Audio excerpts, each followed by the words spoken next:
谢谢总统刚才的演讲。下面请北京大学的师生对总统的演讲发表评论和提问，和总统先生进行交流。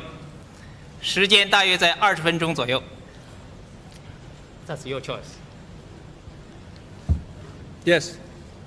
Yes. 总统先生你好，我是北京大学艺术学系3年级的学生，很高兴我成为了今天第一个向您提问的北大学生。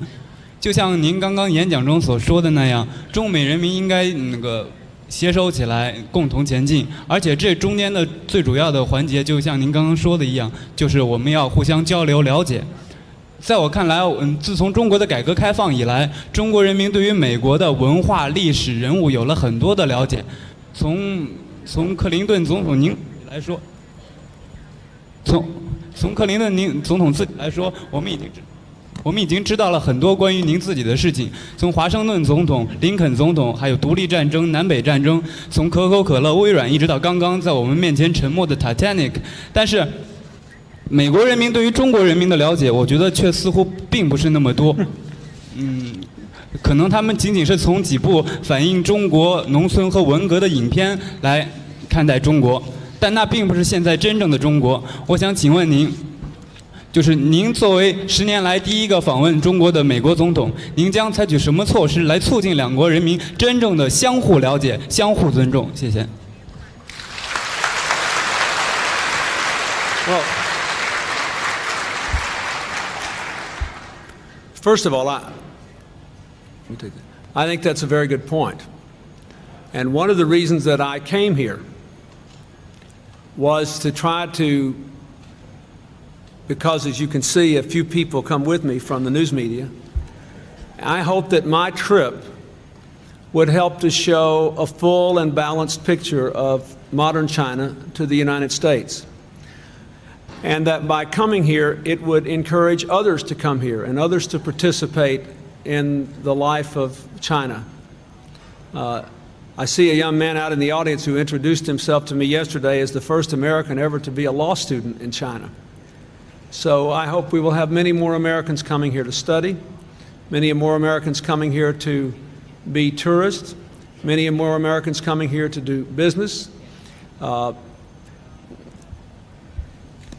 The First Lady this morning and the Secretary of State had a meeting on a legal project. We are doing a lot of projects together with the Chinese to help promote the rule of law. That should bring a lot more people here. I think there is no easy answer to your question. It's something we have to work at.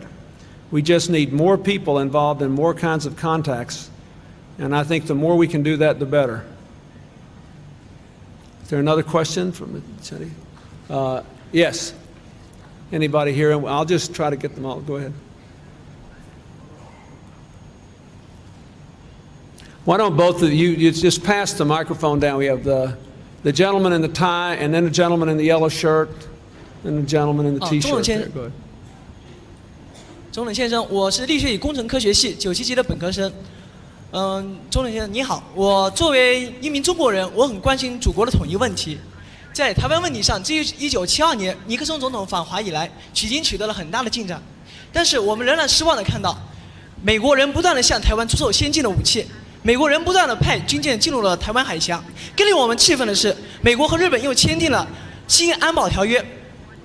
对此，据日本某些高级官员表示了，他们居然把他们法律范围包括了我们的台湾省。对此，我们不禁要问：如果中国也向夏威夷出售武器，如果中国也派军舰进入了夏威夷，如果中国也和其他国家签订了安保条约，把夏威夷包括在我们的法律范围内，请问克林顿先生，您会同意吗？请问美国2亿人民会同意吗？谢谢。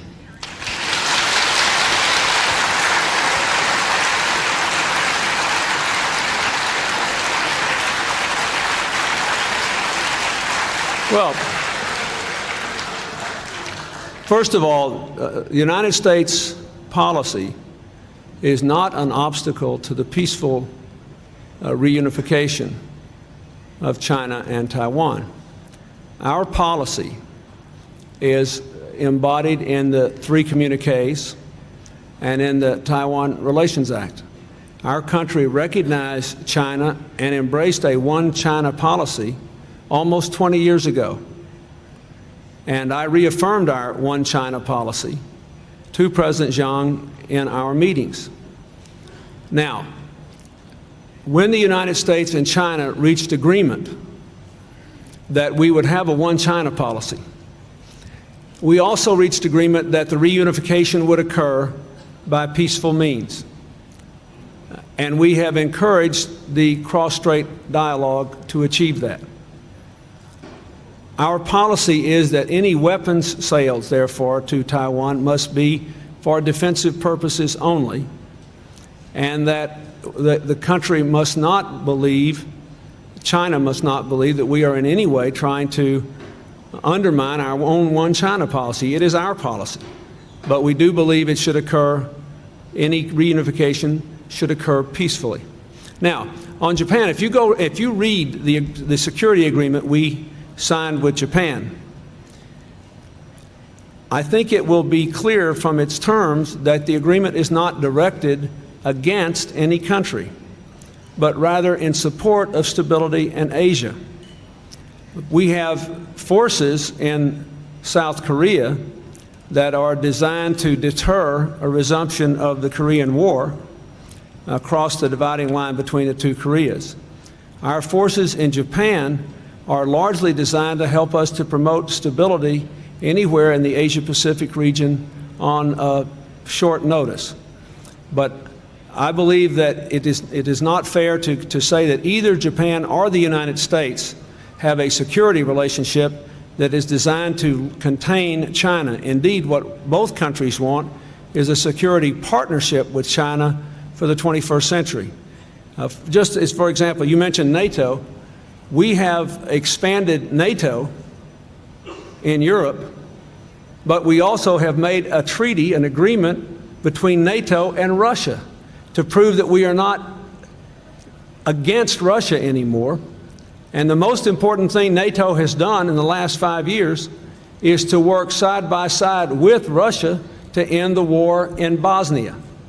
And I predict to you that what you see us doing with China now, working together to try to limit the tension from the Indian and the Pakistani nuclear tests, you will see more and more and more of that in the future. And I think you will see a lot of security cooperation in that area. And we can't see the agreements of today through the mirror of yesterday's conflicts. Yes, the gentleman in the T-shirt there.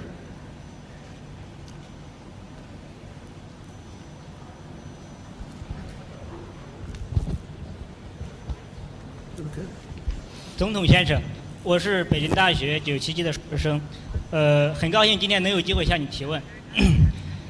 你带着友好的微笑踏上了中国的土地，来到了北大的校园，我们都非常激动。中国人民都非常渴望友谊，尤其渴望建立在平等基础上的中美友谊。据我们所知，在你来中国之前，你在国内曾经表示，之所以去中国，是因为它太重要了。接触是最好的压制方式。我想问你，你这一句话是为了使这次访华成行而向反对派做出的承诺呢，还是此刻站在讲台上的你微笑的背后，还藏着真正的带有压制的初衷呢？请总统先生正面回答我的问题。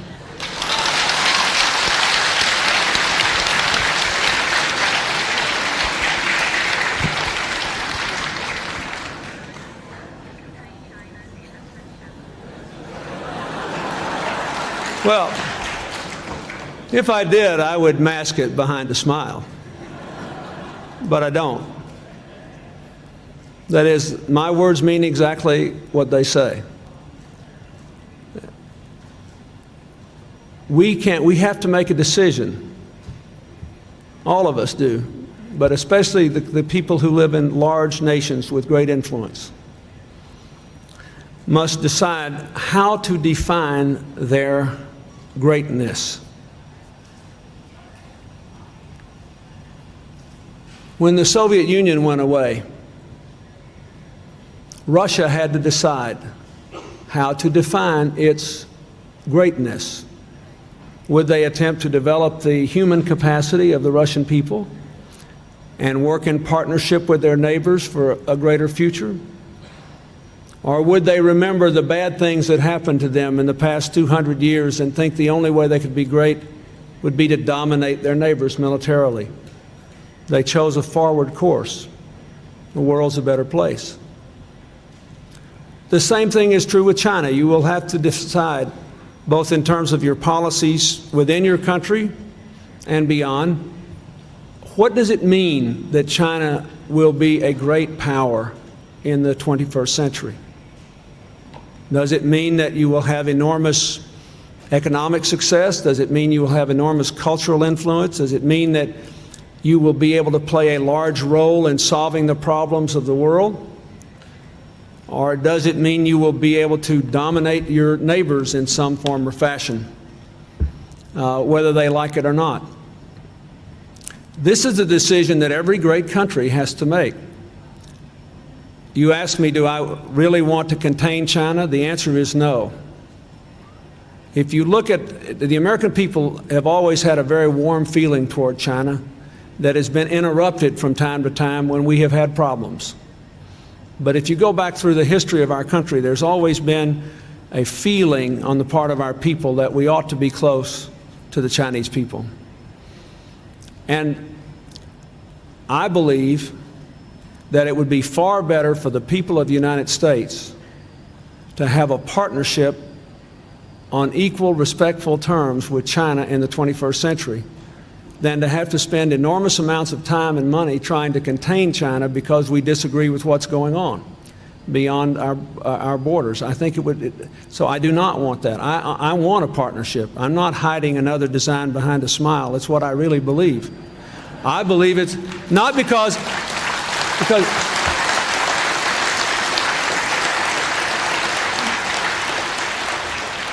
I think it's good for the American people. And it's my job to do what's good for them. What's good for them is to have a good relationship with you. There were some questions back here in the back. Oh, this gentleman, I promised the gentleman in the suit he could be next here. And then we'll go up the aisle here, back there. We can start with this lady in the red T-shirt there and go up the aisle. You had your hand up, didn't you? 总统先生，我是政治学与行政管理系98届的毕业生，也就今年毕业。今年毕业我去中国银行工作。刚才听了总统先生对中美两国青年一代对于这个未来的国际安全，还有环境保护以及金融稳定方面所负有的责任，这个我很受鼓舞，并且我也知道，青年一代如果要担负起这责任的话，首先应该受到良好的教育。我知道总统先生非常喜爱他的女儿，并且他的女儿切尔西就在斯坦福读书。那么我想请问两个问题。第一呢是那个总统先生认为就是总统先生前几年就提出来支持经济的概念。那么总统先生认为高等教育在今后的知识经济的发展中起什么样的作用？第二，总统先生对我们青年代，包括中美两国的青年有什么具体的期望，以及认为这个青年应该具备哪些方面的素质？谢谢。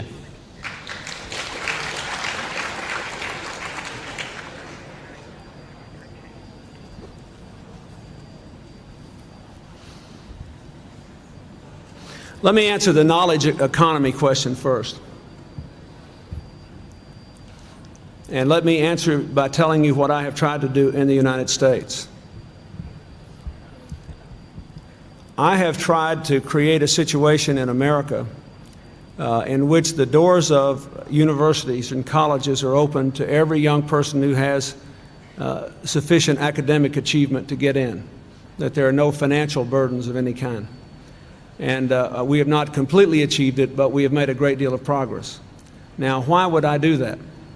Because I believe that the more advanced an economy becomes, the more important it is to have a higher and higher and higher percentage of people with a university education. Let me just tell you how important it is in the United States. We count our people. You know, every 10 years we do a census, and we count the numbers of the American people, and we get all kinds of information on them. In the 1990 census, younger Americans who had a college degree were overwhelmingly likely to get good jobs and have their incomes grow. Younger Americans who added 2 years or more of university were likely to get good jobs and have their incomes grow. Younger Americans who didn't go to university at all were likely to get jobs where their incomes declined and were much more likely to be unemployed. And the more advanced China's economy becomes, the more that will be true of China. The more you will need very large numbers of people getting university education and technical education. So I think it is very, very important. Now, let me say one expectation I have for the younger generation of Americans and Chinese that has nothing to do with economics. One of the biggest threats to your future is a world which is dominated not by modern problems, but by ancient hatreds.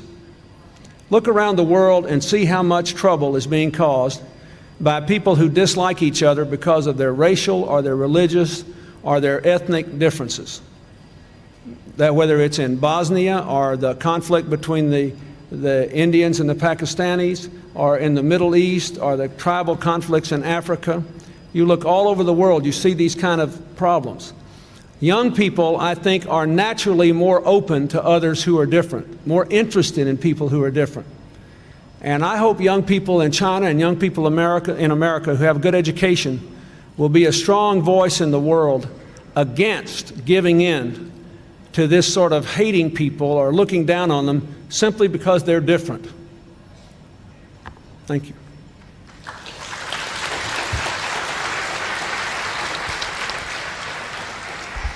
总统先生，关于民主、自由和人权的问题是中美两国人民都很关注的问题。但是坦率地说，在这方面咱们两个国家有不少分歧。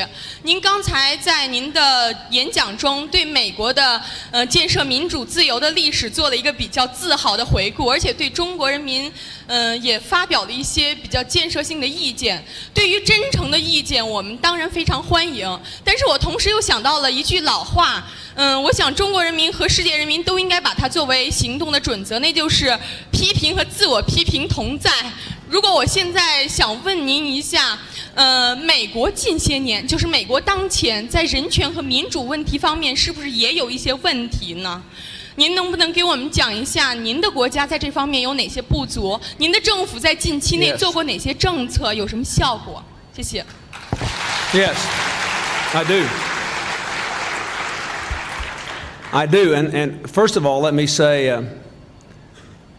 I never raise this question overseas in any country, not just China, without acknowledging first that our country has had terrible problems in this area. Keep in mind, slavery was legal in America for many years, and that we are still not perfect.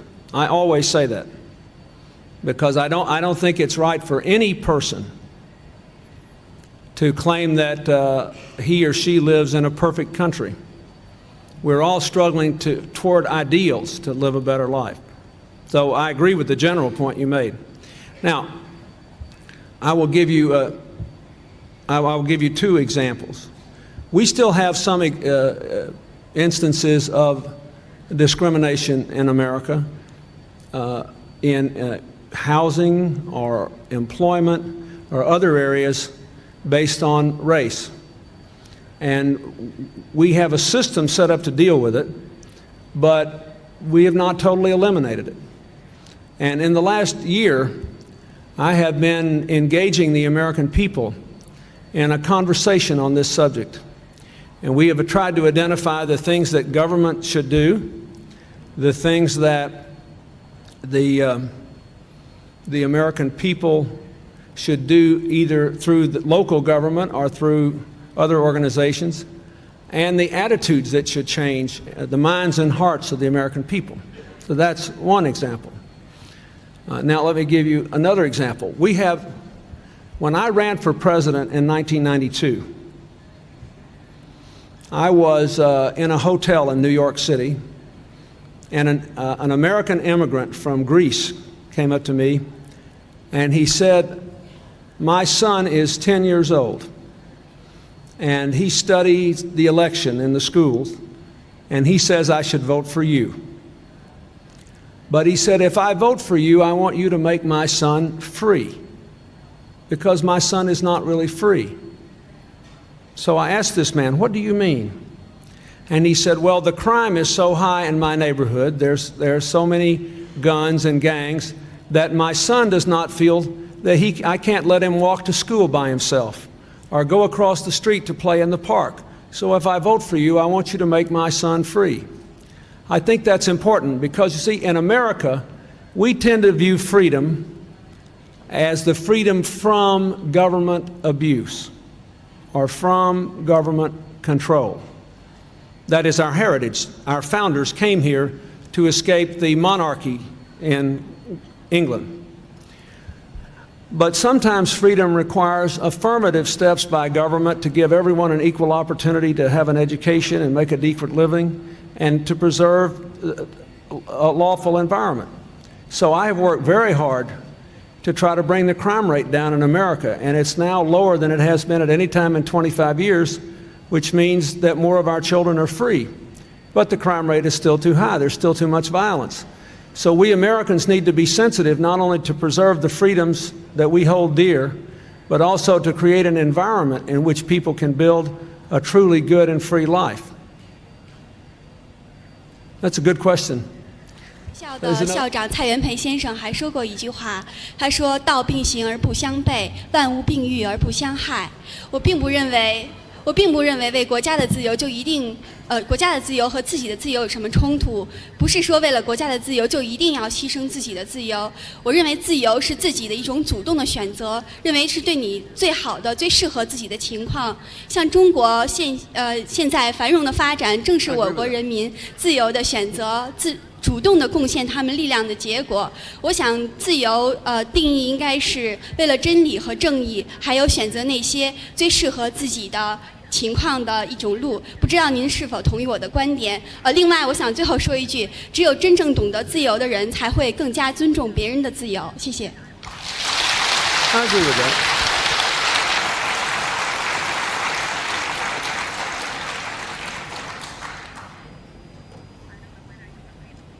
No, I do agree with that. I agree, first of all, if you believe in freedom, you have to respect the freedom of others to make another choice. And even societies that have rather radical views of individual freedom recognize limits on that freedom when it interferes with preserving other people's rights. For example, there's one of our famous court cases which says, we have freedom of speech, but no one should be free to shout the word fire in a crowded movie theater where there is no fire and cause people to stampede over each other. And there's another famous court decision which says, my freedom ends where the other person's nose begins, meaning that you don't have the freedom to hit someone else. So I agree with that. People have the freedom to choose, and you have to respect other people's freedoms, and they have the right to make decisions that are different from yours. And there will never be a time when our systems and our cultures and our choices will be completely identical. That's one of the things that makes life interesting. Want to take one more? Last. 最后一个问题。Want to take one more? Go ahead. 总统先生，我想向你提2个问题。第一个问题是，美国经济持续80多个月以来，一直都是非常高速的在增长。我想请问总统先生，这个除了您个人的对美国所做出的贡献以外，请问还有哪些方面，是美国经济成功的主要因素？或许这些对于中国也是一个很好的借鉴。第二个问题是，我想问总统先生。当去年中国主席江泽民在哈佛大学访问的时候，在外面有很多的学生在游行。那么我想请问总统先生，如果今天您到北大来，外面也有中国北大的学生在外面游行的话，请问您有何感想？谢谢。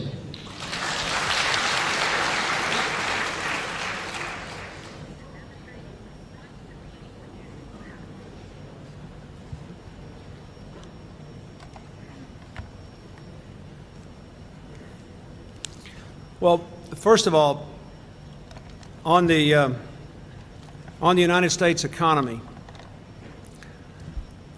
I believe that the principal role of government policy since I've been president was to, first of all, get our big government deficit. We had a huge annual deficit in spending. We got that under control. We're about to have the first balanced budget in 30 years. That drove interest rates down and freed up a lot of money to be invested in creating jobs in the private sector. Then the second thing we did was to expand trade a lot. So we began to sell a lot more around the world than we had before. And the third thing we did was to attempt to invest more in our people, in research, development, technology, and education. Now, in addition to that, however, a lot of the credit here goes to the American people themselves. We have a very sophisticated business community. They were investing money in new technologies and in new markets and in training people. We have an environment where it's quite easy for people to start a business, and perhaps this is the area that might be most helpful to China. I know that my wife has done a lot of work around the world in villages, trying to get credit to villagers so they could borrow money to start their own businesses, to try to take advantage of some skill they have. And we have seen this system work even in the poorest places in Africa and Latin America, where opportunity takes off. So we have tried to make it easy in America for people to start a business, to expand a business, and to do business. And then we have also tried very, very hard to get new opportunities into areas where there were none before. And all these things together, but especially I give most of the credit to the people of my country. After all, a person in my position, we're supposed to have correct policies so that we create a framework within which the American people then create the future. And I think that is basically what has happened. Now, you asked me an interesting question. Actually, I have been demonstrated against quite a lot in the United States. I told President Zhang when he was there I was glad they demonstrated against him so I didn't feel so lonely.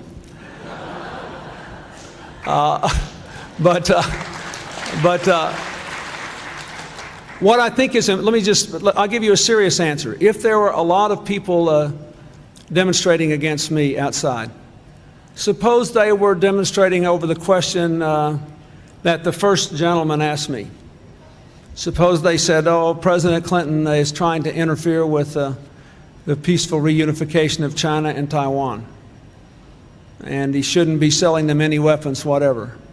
Well, I would try to find out what they were demonstrating against, and then I would ask my host if they minded if I would go over and talk to them, or if they would mind if one or two people from the group of demonstrators could be brought to see me and they could say what is on their minds, and I could answer.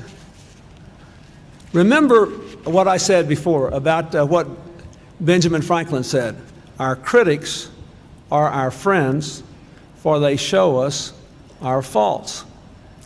You have asked me some very good questions today that have an element of criticism in them. They have been very helpful to me.